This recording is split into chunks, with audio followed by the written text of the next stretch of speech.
AM. At hindi kaya ng 5:30 ako gumising kasi pagluluto pa ako. Hindi pwedeng 5:30. Hindi kaya. Kung half kilo na hipon is 200 pesos. Ang mahal.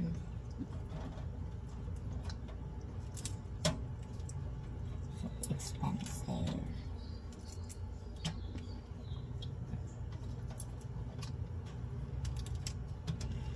Hindi kami lagi nito guys nag-uulam. Nung last na niluto ko, ang nagka-kumain lang si daddy lang tsaka ako. Si Gab, once a week lang talaga namin siya nito pinapakain. Kasi nga, lahat ng sobra ay nakakasama. So, if yung mga seafoods is ma-purine, diba? Yung, alam niyo yung mga bawal sa may mga gout, diba ganon? So, this one is kung sobra-sobra siya sa katawan ng bata, baka makasobra naman. Naniniwala ako na lahat ng sobra is nakakasama. So, ang ginagawa namin, once a week lang talaga siya. Ngayon, Monday lang siya, ganyan. Hindi pwede na na talagang araw-arawin. Tsaka isa pa, ang mahal ng hipon.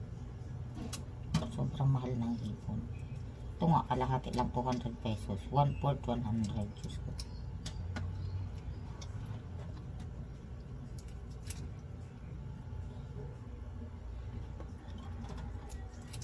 Wala ito yung mga ulo. Kasi yung ulo, pag niluto ko yan, sobrang favorite nung pusa dyan na inaalagaan ko sa labas. Yung stray cats dyan na buntis.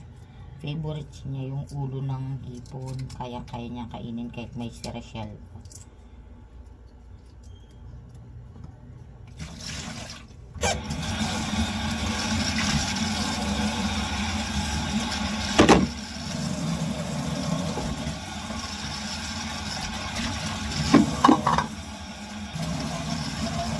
Sarap din ito pag may bawang express ka ganyan. Pwede mo din itong gamitin yung mga ulo ng hipon. Sa ngayon, hindi ko muna siya kailangan.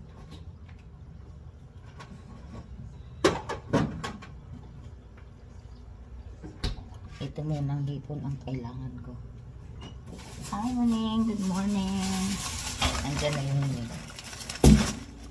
na sinasabi ko sa inyo. Ito na siya.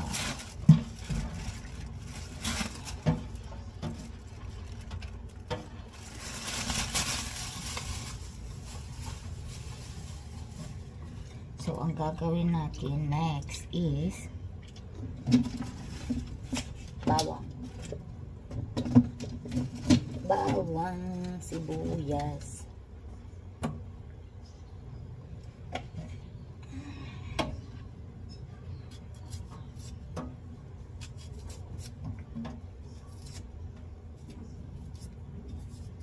Parang igigisa ko lang style.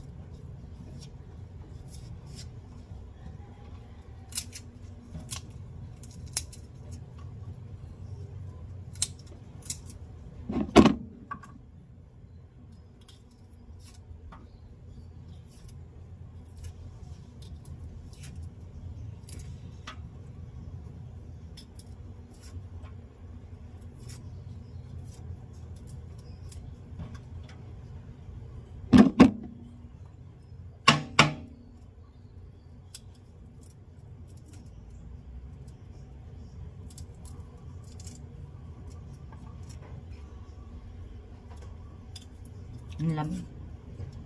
Ang lamig guys. Sobrang lamig. Ito yung mga weakness kong panahon. Laging maulan.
Anong oras na mga